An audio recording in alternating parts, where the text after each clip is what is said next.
Hey guys, welcome back to my YouTube channel. तो आज हम पोथ सीरीज को फिर से कंटिन्यू करने जा रहे हैं। तो जैसे कि हमने प्रीवियस एपिसोड में देखा था, लुजंग सोच रहा था मेरी बॉडी के अंदर कुछ कॉम्प्लिकेटेड लिविंग थिंग्स अब पैदा हो रही हैं, फिशेस भी हुई हैं थोड़ी बहुत, पर एक क्वेश्चन का मेरे को आंसर नहीं मिला। तो एपिसोड नंबर 341 की स्टार्टिंग होती है। लुजंग सोच रहा होता है जब कोई लिविंग बीइंग किसी पर्सन की वर्ल्ड से लीव करता है तो वो सिर्फ ट्रू युआन की एनर्जी बन के रह जाती है। वेल मतलब एनर्जी में कन्वर्ट हो जाता है, वो डिसअपियर हो जाता है एनर्जी बन के। ये जो रूल है ये ट्रू गॉड्स में भी अप्लाई होता है, पर जो ओनली बीइंग है ये रूल जिनमें फॉलो नहीं होता वो इमोर्टल्स होते हैं। वेल सेंट बोलते थे पहले इनको, ट्रू गॉड से ऊपर होता लेवल है। पर इमोर्टल्स भी ऐसे ही किसी भी लिविंग क्रिएचर को अपने वर्ल्ड से नहीं निकाल सकते हैं। एक इमोर्टल की बॉडी को लीव करना, जो कि मतलब हेवनली डाउ को लीव करना और डोमेन को लीव करना है, वो सिर्फ डाउजीज ही अचीव कर सकते हैं। अगर ऐसी बात है तो लू यान कैसे होली डोमेन में चली गई? जब लू यान को वो मिस्टीरियस पर्सन लेके गया था तो उसकी जो कल्टीवेशन थी वो इतनी ज्यादा हाई नहीं थी और वो पॉसिबल नहीं था उसका डाउजी बनने के लिए, और उसकी वजह से ये तो और भी ज्यादा कम पॉसिबल है कि वो एक ट्रू गॉड बन गई है। मैं सोच रहा था पहले कि ऐसे वो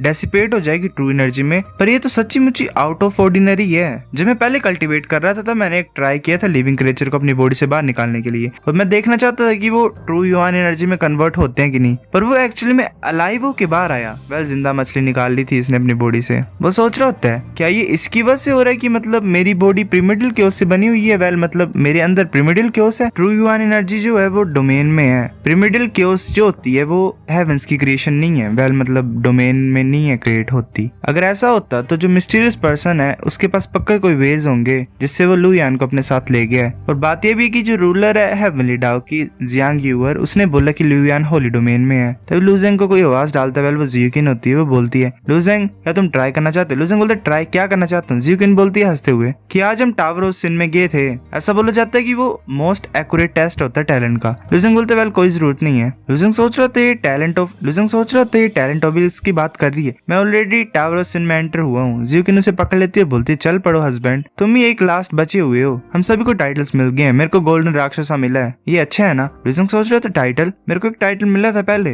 मुझे पता नहीं है कि मैं कैसा करूंगा जब मैंने ब्लड चेंज कर लिया है। तब वो जा रहे होते आगे की तरफ। एक मार्शल आर्टिस्ट बोलते कि देखो ये तो लूजेंग है। दूसरा बोलता है कि अब इसने ब्लड चेंज कर लिया है, मैं ये सोचता हूँ कि किस तरह के टाइटल को पाएगा। वो टैनविंग बोलते कि ब्रदर लूजेंग तुम फाइनली यहाँ पे पहुंच गए हो, सभी तुम्हारा वेट कर रहे थे। लूजेंग बोलते क्या तुम सच्ची? लूजेंग बोलते तुम गाइस कुछ ज्यादा ही डेस्परेट नहीं हो? लूजेंग एंटर कर जाता है। डुगू बोलता है कि किस तरह का टाइटल लूजेंग इस टाइम पाएगा? लू बोलती है मुझे नहीं पता, हम सभी मैक्सिमम गोल्डन राक्षसा ही हैं, सिर्फ ज़ुआनियान चंगफेंग की गोल्डन अशुरा है, पर मेरे को लगता है कि लूजेंग को एटलीस्ट गोल्डन अशुरा मिल ही जाएगा। वो यानी बोलता है मुझे लगता है कि लूजेंग को हाईएस्ट टाइटल मिलेगा जो कि गोल्डन हेवन रैंक है, गोल्डन स्काई लॉर्ड। लूजेंग फिर बाहर आ जाता है अपने टेस्ट को कंप्लीट करके। उसका नाम होता है द वन एंड ओनली। ये देख के सभी हैरान हो जाते हैं। ज़ुआनियान चंगफेंग बोलता है क्या ये टाइटल भी है? ये तो कुछ ज्यादा अजीब है। डुगू बोलता है लूजेंग वन एंड ओनली है जिसका कोई सब्स्टिट्यूट नहीं है, ये एवोल्यूशन तो कुछ ज्यादा हाई नहीं है। तभी लू वहां पे आ जाती है और बोलती है कि कोई जरूरत नहीं है ज्यादा सोचने के बारे में इसकी, ये ब्लड की वजह से भी हो सकता है कि जो इसकी बॉडी में है। सिर्फ 2 ही पैक थे हेवनली ब्लड के, हमने एक लूजेंग को दिया उनमें से।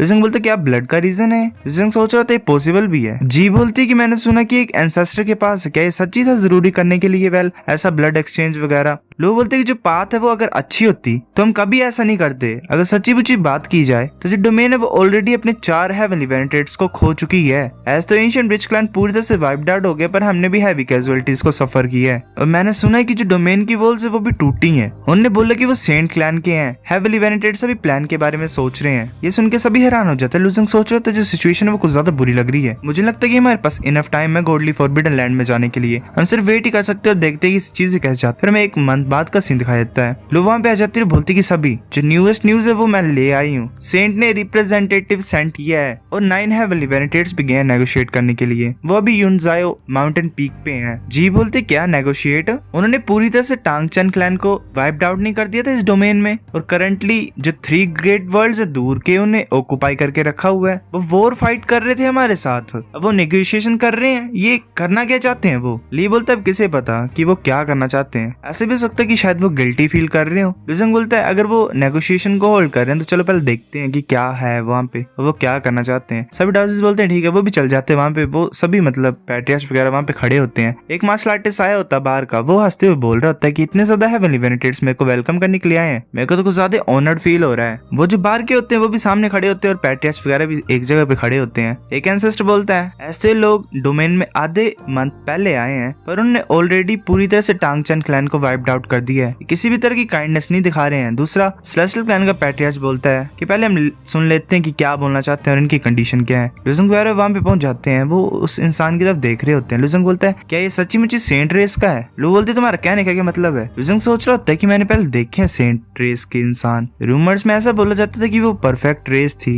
Demon night race, human race और डीमन रेस, उन सभी के जो फीचर्स हैं डिफरेंट, उन्हें मिला के सेंट रेस बनती थी। वेल सेंट रेस से तीनों रेसेस बनी है, पर ये जो पर्सन है जरा भी नहीं लग रहा सेंट रेस की तरह, जैसा मैंने इमोर्टल मेंशन में देखा था। पर जब मैंने पहली बार सेकंड एल्डर ब्रदर को मिला था तो उन्होंने भी ऐसा बोला था कि वो भी सेंट रेस से है। ये तो जरा भी लेजेंड्स की तरह नहीं लग रहा है। वेल जैसा डिस्क्राइब्ड है, चल क्या रहा है यहाँ पे, ये वो कूदता है और आइस को डिस्ट्रॉय कर देता है। वो जो क्रैक होता है वो पैट्रियार्च की तरफ जा रहा होता है, पैट्रियार्च के पैर के पास आके वो गायब हो जाता है। वेल मतलब रुक जाता है। वो इंसान हंसता बोलता है कि लेजेंड्स बोलते हैं कि ओल्ड मैन फैंग एक हेवनली वेनेटेड है, पर उसकी डेस्टिनी कुछ ज्यादा स्पेशल है। उनके पास पावर है ट्रू गॉड को फाइट करने की। ऐसा लग रहा है कि जो लेजेंड है वो ट्रू है। सैन्यू हेवनली वेनेटेड बोलते हैं कि छोटे से रेलम लॉर्ड की इतनी हिम्मत, वो इतना ज्यादा एरोगेंट कैसे हरकतें कर रहा है? तुम सिर्फ सेंट रेस के ही हो, इतना सा स्पेशल क्या तुम्हारे बारे में? वो बोलता है कि रूमर्स में ऐसा बोला जाता है कि जो टॉप 4 हेवनली वेनेटेड्स हैं उसमें शैन्यू हेवनली वेनेटेड एब्सोल्यूट ब्यूटी है। शैन्यू हेवनली वेनेटेड को ही सुनकर गुस्सा चढ़ता है, बोलता तुम्हारी इतनी हिम्मत, वो अपनी स्वॉर्ड को निकाल लेती है। यूल्युओ को फादर भी बोलता है कि मैं करता हूँ कुछ, वो अपने अटैक को आगे की तरफ भेजता है। वो एक हैंड टाइप को भेज रहा होता है उस मार्शल आर्टिस्ट की तरफ। वो मार्शल आर्टिस्ट एक बैरेट टाइप को क्रिएट कर लेता है और उस हाथ को रोक लेता है यूनमियो के फादर के अटैक को। वो स्माइल कर रहा होता है। एक एंसेस्टर बोलते तो इम्पॉसिबल है। यूनहू हेवनली वेनेटेड जो वो one of the top 3 expert है ह्यूमन अलायंस का। जो पाम था जो उसने यूज किया उसमें कुछ ज्यादा पावरफुल विंडलो है। दूसरा बोलता है इतने ज्यादा आसानी से इसे ब्लॉक करना, मुझे लग रहा है कि मोही के पास टॉप टायर डिफेंसिव आर्टिफैक्ट है शायद। अच्छा इसका नाम मोही है। मोही बोलता है कि एक छोटे से मिड स्टेज हेवनली वेनेटेड की इतनी हिम्मत कि वो मेरे ऊपर अटैक कर रहे हैं। तुम्हें मेरे को लगता है कि तुम्हें अपनी लिमिट्स के बारे में नहीं पता है। यूं नहीं हेवनली वेनेटेड बोलते तुम्हारी इतनी हिम्मत। ज़ानिया चैंगफेंग बोलते कि ये इंसान तो कुछ ज्यादा एरोगेंट नहीं है। ली भी बोलते कि ये जो मोही है मेरे को लगता है मरना चाहता है। Well courting death special word. विजंग सोच रहा था कि इसका कॉन्फिडेंस आ कहां से रहा है, ये इतना ज्यादा हेवनली वेनेटेड के सामने ऐसा बोल कैसे रहा है? उनके पास सिर्फ 5 मिड स्टेज हेवनली वेनेटेड्स ही हैं और 4 पीक हेवनली वेनेटेड्स ही हैं और हमारी साइड में 50 हेवनली वेनेटेड्स हैं। ऐसा लग रहा है कि शायद इन्हें एक ट्रू गॉड बैकअप कर रहा है। यून हेवनली वेनेटेड आगे की तरफ अटैक करने के लिए जा रहा होता है, तब मोही के साइड के जो हेवनली वेनेटेड्स होते हैं बाहर के वो उसे घेर लेते हैं। शैन्यू हेवनली वेनेटेड उसे बोलती कि तुम्हें ज्यादा वो रश नहीं करना, ठीक है? वो बोलते मैं जानना चाहती हूँ कि एग्जैक्टली तुम क्या नेगोशिएट करना चाहते हो, जो कॉन्टेंट क्या और कॉन्टेंट क्या और कंडीशन क्या तुम्हारे वेल नेगोशिएशन की, इसी से हम तुम्हारी लाइफ को डिटरमाइन करेंगे। वो सोच रही होती है कि मैटर सच्ची मुझे कुछ ज्यादा ही वियर्ड है। ऐसे इंसान पागलों की तरह हरकतें कर रहा है और एरोगेंट हरकतें कर रहा है, पर जो 9 हेवनली वेनेटेड इसके पीछे है वो तो इसे रोक ही नहीं रहे हैं। मतलब ऐसा करने से ऐसा लग रहा है ये पक्का कुछ प्लान कर रहे। मोही बोलता है कि जो नेगोशिएशन है वो बाद में डिस्कस कर ली जाएगी, पहले मुझे इस इंसान का ध्यान देने दो। मोही बोलता है कि तुम कुछ ज्यादा एंग्री लग रहे हो। जब मैं ह्यूमन क्लैन मार्शल आर्टिस्ट को वाइप आउट कर रहा था तो मैंने उनकी साउल को भी सर्च किया था, मैंने तब स्ट्रेंथ के बारे में जान लिया इस वर्ल्ड के। मैंने तुम्हारा नाम कभी नहीं सुना, तुम स्ट्रॉन्ग वन से बिलोंग नहीं करते हो। तुमसे फाइट करने के लिए सिर्फ थोड़ी सी हेवनली डेस्टिनी लगेगी। फ्यूचर में जब मैं ट्रू गॉड बन जाऊंगा तो मैं तुम्हें एक सिंगल फिंगर से मार दूंगा। शैन्यू हेवनली वेनेटेड यूनही को रोक लेती है और बोलती है तुम्हें पता नहीं है ना कि कब तुम्हें चुप रहना है। शैन्यू हेवनली वेनेटेड अपना अटैक यूज करते हुए उसके फोरहेड से कुछ लाइट टाइप जारी होती है। वो लाइट्स मोही के पास ही पहुंच जाती है, तभी एक हेवनली वेनेटेड उसकी साइड का आगे आता है और उस अटैक को रोक लेता है। वो जो अटैक होता है वो एक फ्लावर टाइप में कन्वर्ट होता है और उसकी जो पेटल्स होती हैं वो 3 पेटल्स मोही के फेस के ऊपर पड़ती हैं और मोही के मुंह से खून निकल आता है। वो नीचे गिर जाता है और ली बोलता है कि ये अच्छा है, इस तरह के लोगों को फोर्स से डिसिप्लिन में लाना चाहिए। मोही फिर भी फ्लर्ट करता है और बोलता है कि जब एक ब्यूटी फ्लावर को छोड़ती है तो स्मेल रहती है यहाँ वेल फ्रेगनेंस। तभी उसके साइड का एक हेवनली वेनेटेड बोलता है कि योर हाइनेस डाउजी प्लीज रियल बिजनेस के बारे में बात करो। लुजंग सोच रहा होता है और बाकी सभी सोच रहे होते हैं डाउजी,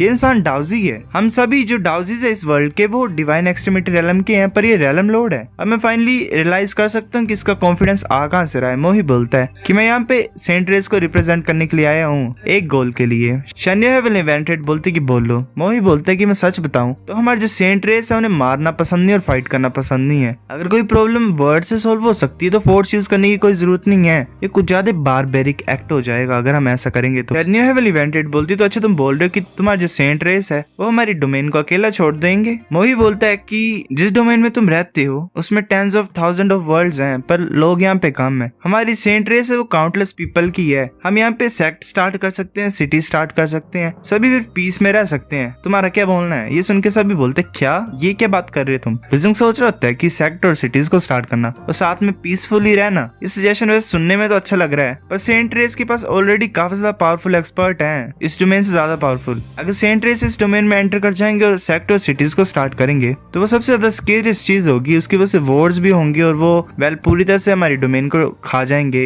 और अपना बना लेंगे। मोही बोलता है कि तुम्हें क्या लगता है? मैं पर्सनली सोच रहा हूँ कि ग्रेट आइडिया है, पर तुम भी बताओ तुम्हें क्या लग रहा है, कैसा आइडिया है। सो गाइस, एपिसोड नंबर 341 इतना था। अगर आपको वीडियो पसंद तो लाइक करनी, बेफिक्र लाइक कर दो, शेयर कर दो दोस्तों के साथ, कमेंट करके बताओ। अगर आपको वीडियो कैसी लगी है सब्सक्राइब करो। तब तक के लिए बाय बाय।